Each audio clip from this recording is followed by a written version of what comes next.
नमस्कार, मैं विनय वर्मा। आप मुझे कुंडली रहस्य चैनल पर देख रहे हैं।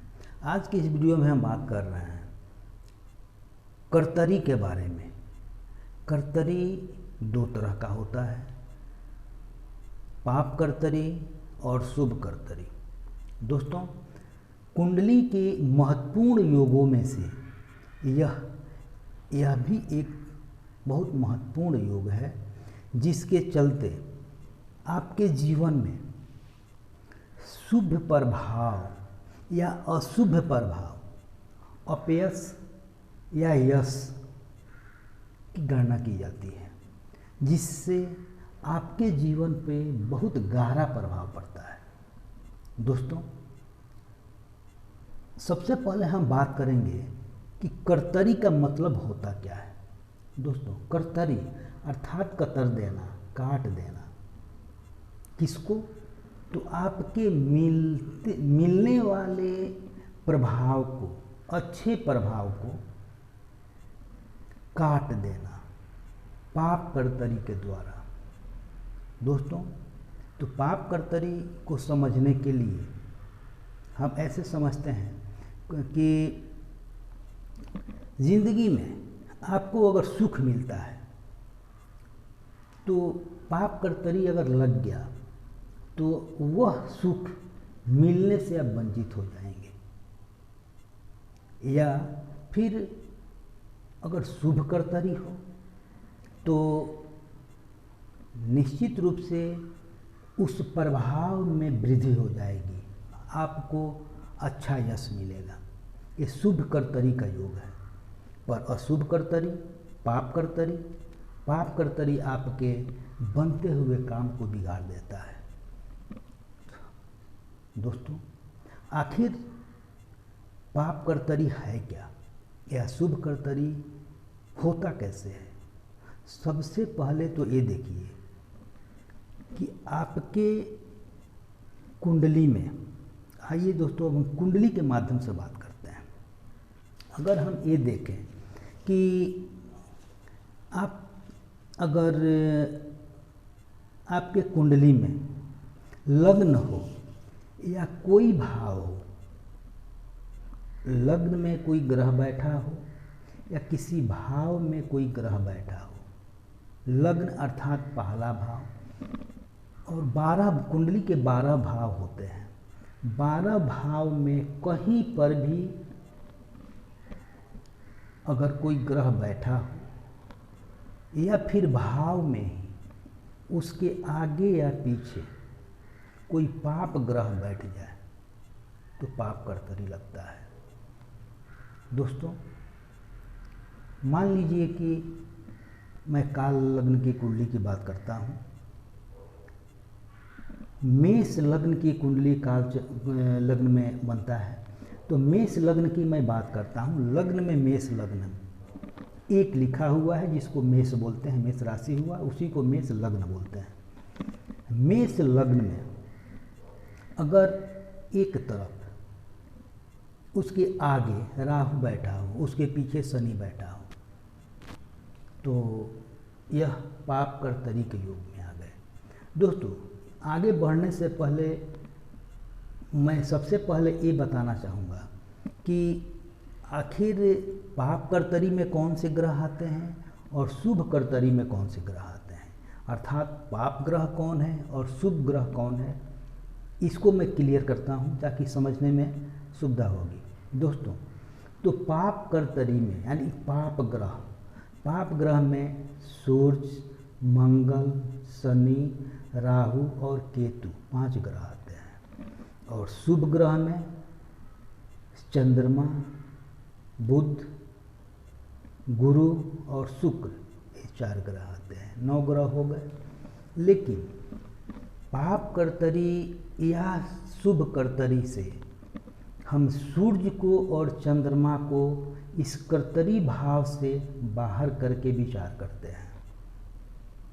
दोस्तों, तो अब तो आप समझ गए कि पाप ग्रह कौन से हैं और शुभ ग्रह कौन से हैं। और यही ग्रह, जब पाप ग्रह किसी भाव के आगे या पीछे, जैसे लग्न की मैं बात बोला, तो लग्न के आगे अर्थात लग्न के दूसरे भाव में, अर्थात धन भाव में, और उसके पीछे 12वें भाव में अर्थात व्यय भाव में अगर कोई पाप ग्रह बैठ जाता है तो पाप कर्तरी बोलते हैं। जैसे मान लीजिए कि लग्न के आगे धन भाव में, दूसरे भाव में अगर राहु बैठ गया और पिछले भाव में अर्थात 12वें भाव में, व्यय भाव में शनि बैठ गया, तो दोनों पाप ग्रह हुए।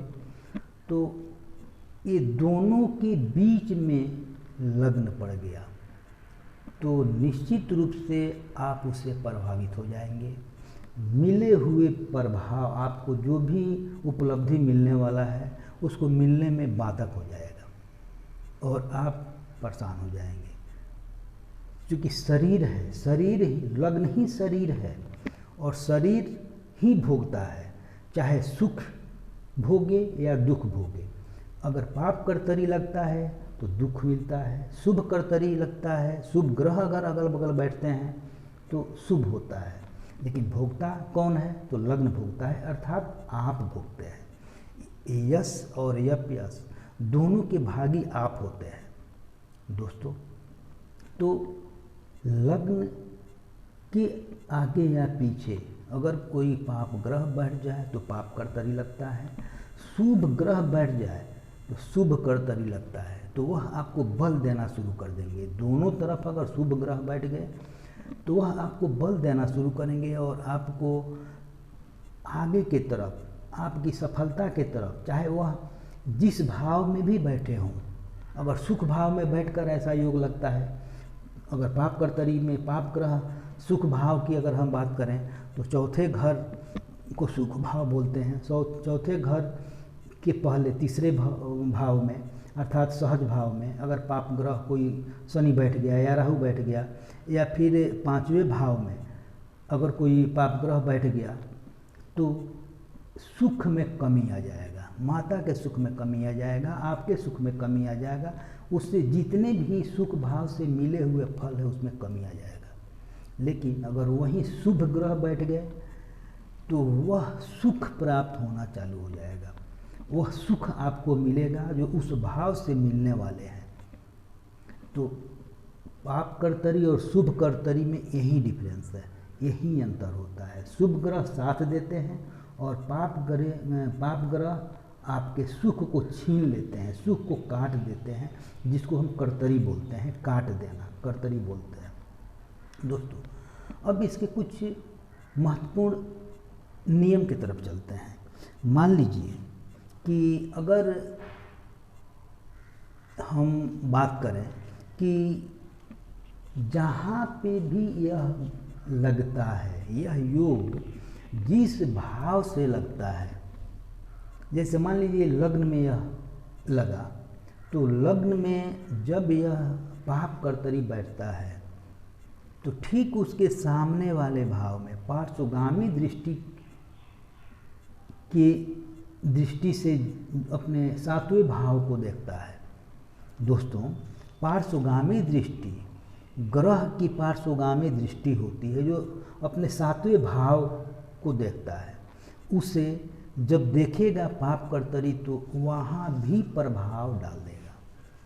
जैसे लग्न में अगर ये चीज़ बैठा तो ठीक 7वें भाव आपके पत्नी के ऊपर, आपके पार्टनर के ऊपर, आपके व्यापार के ऊपर प्रभाव डाल देगा। पाप कर्तरी अगर है तो उसमें परेशानी पैदा आपको तो करेगा ही, ठीक सामने वाला 7वें भाव से मिलने वाले उपलब्धि को, पत्नी को, आपके परिवार को, आपके दोस्त को, पार्टनर को, व्यापार में हर तरह से आपको परेशान कर देगा। लेकिन वहीं अगर शुभ कर्तरी हो तो सामने वाले घर में भी चूँकि नज़र तो पड़ेगा ही, चाहे अच्छाई हो या बुराई हो, तो साथ भी देगा। तो पाप कर्तरी और शुभ कर्तरी दोनों मैं एक साथ आपको समझा रहा हूँ, इसको डीपली आप ध्यान से देखेंगे। शुभ पाप कर्तरी और शुभ ग्रह के चलते और शुभ कर्तरी शुभ ग्रह के चलते लगता है। तो दोस्तों, तो अब ये पार्श्वगामी दृष्टि से मैं आपको समझाया। अब आगे का नियम देखिए कि कोई भी ग्रह अगर मान लीजिए कि जो ग्रह आगे बैठा हो और पीछे बैठा हो और पाप कर्तरी लगा रहा हो, तो वह बकरी है या मार्गी है, ध्यान दीजिए, वह बकरी है कि मार्गी है। बकरी है, जैसे राहु है, सामने से नहीं देखता है, सामने से नहीं चलता, वो पीछे के तरफ से वार करता है, पीछे चलना शुरू कर, बकरी पीछे से चलते हैं, मार्गी सामने से चलते हैं। तो अगर मान लीजिए कि अगर लग्न में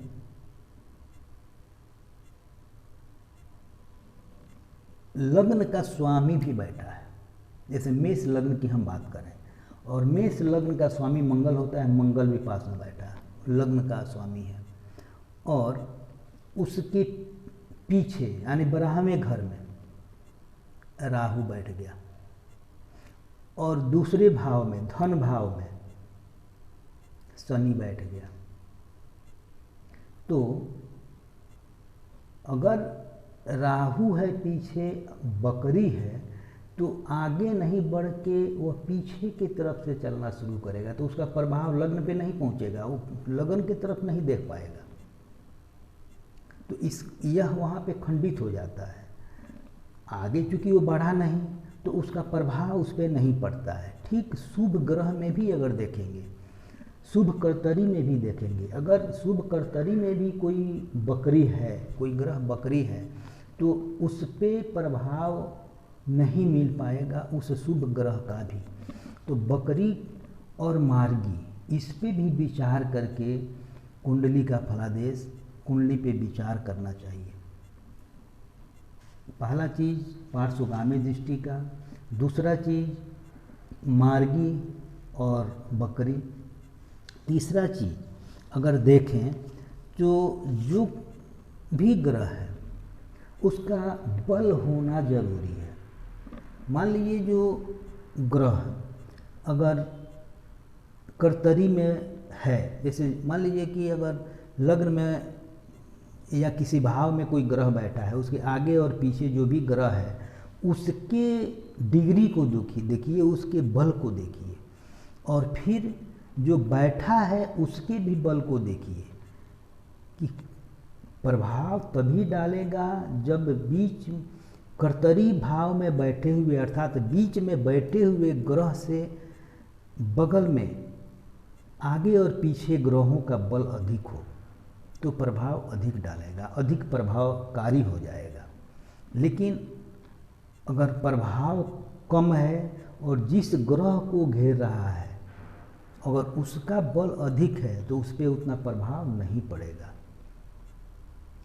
दोस्तों, अब मान लीजिए कि वो तो ग्रह का बल हो गया, लेकिन इस ग्रह को ये सारी प्रभाव मिलती कब है? तो जब इसका महादशा और अंतर्दशा आए तो उस ग्रह से मिलने वाले लाभ या नुकसान, पाप कर्तरी का फल या शुभ कर्तरी का फल आपको मिलेगा। दोस्तों,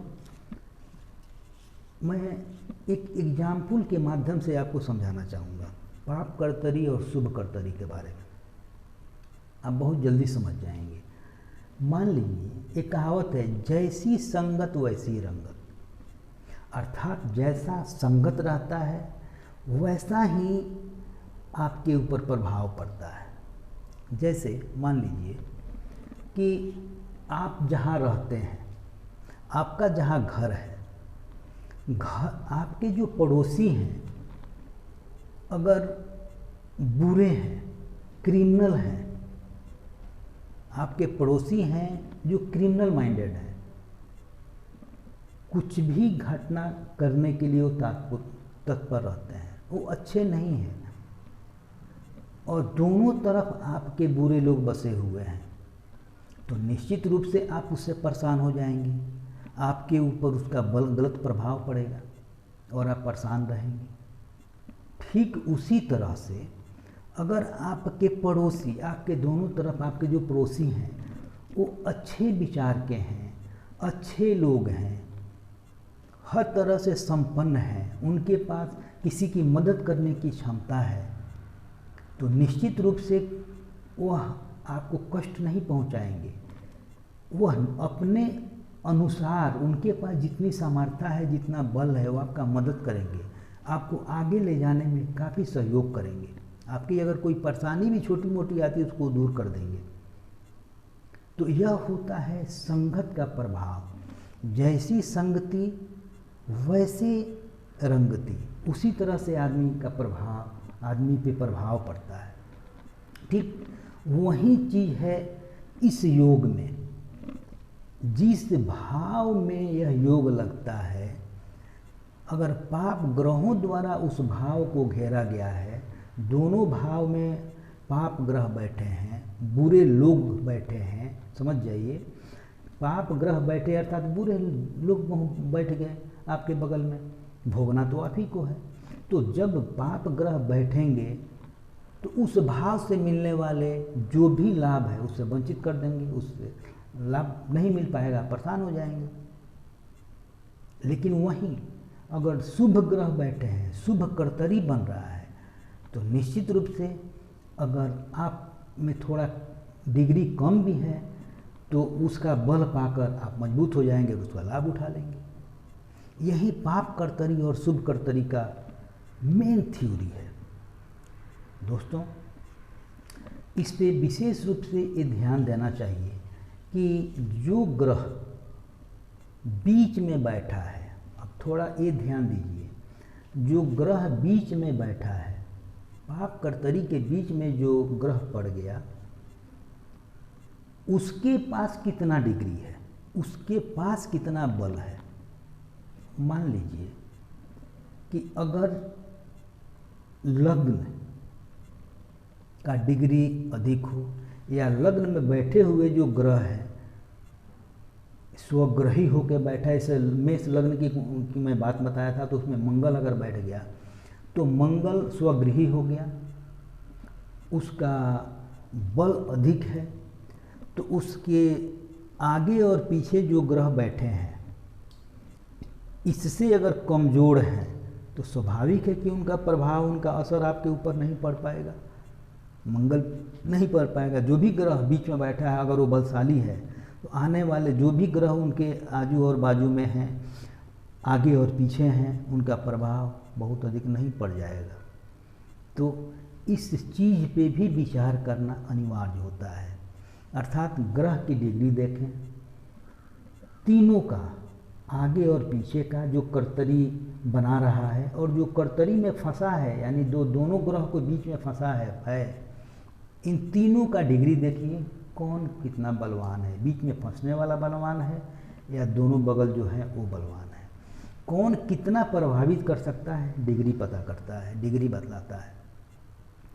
तो इसके अलावा महादशा देखिए कि उस ग्रह का जब महादशा आएगा, अंतर्दशा आएगा, तो ही विशेष प्रभावकारी होगा, चाहे वह शुभ कर्तरी का हो या पाप कर्तरी का, तभी प्रभावकारी होगा। दोस्तों, अगर पाप कर्तरी में अगर कोई ग्रह फंसा है, वो निर्बल है, तो उसका उपाय कीजिए, उसको बल दीजिए, बल दीजिए। मान लीजिए कि अगर कोई ग्रह बीच में फंसा है और उसका, मान लीजिए कि अगर शुक्र बैठा है, शुक्र के दोनों बगल पाप ग्रह बैठे हैं, तो शुक्र को मजबूत कीजिए, क्योंकि उसका जब बल बढ़ेगा, और लग्न को मजबूत कीजिए, क्योंकि भोगना आपको है, लग्न को मजबूत कीजिए। तो निश्चित रूप से पाप कर्तरी वाले जो ग्रह हैं, जो ग्रह पाप दोनों साइड में बैठ के पाप ग्रह आपको परेशान करने वाले हैं, और आप जो बीच में पड़े हुए हैं, जिस भाव को तबाह करने वाले हैं, परेशान करने वाले हैं, अगर वह ग्रह मजबूत होगा तो पाप कर्तरी का प्रभाव कम पड़ेगा।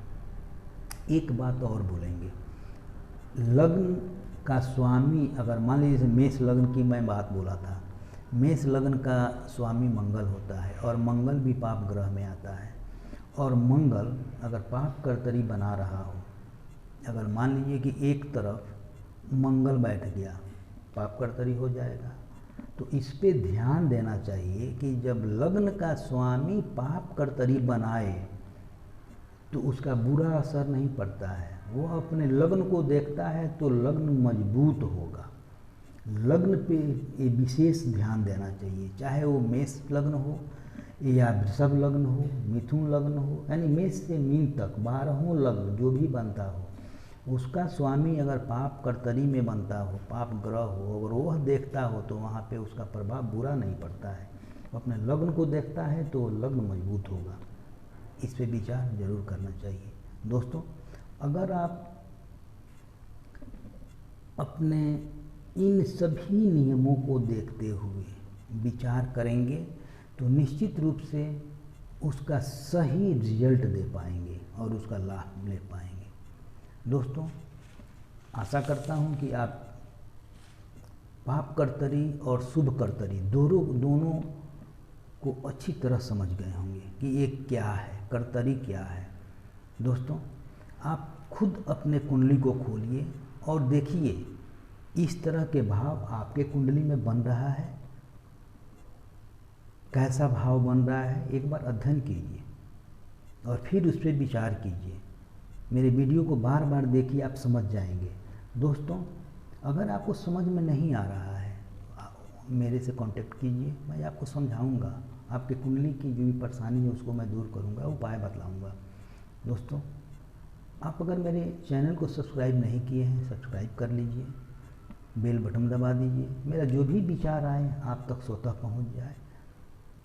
दोस्तों, आप मेरे वीडियो को शेयर करें क्योंकि और लोग भी आपके माध्यम से भी लाभ उठा सकें। दोस्तों, अगले वीडियो में हम फिर मिलेंगे कुछ नए लेकर। तब तक के लिए जय माता दी।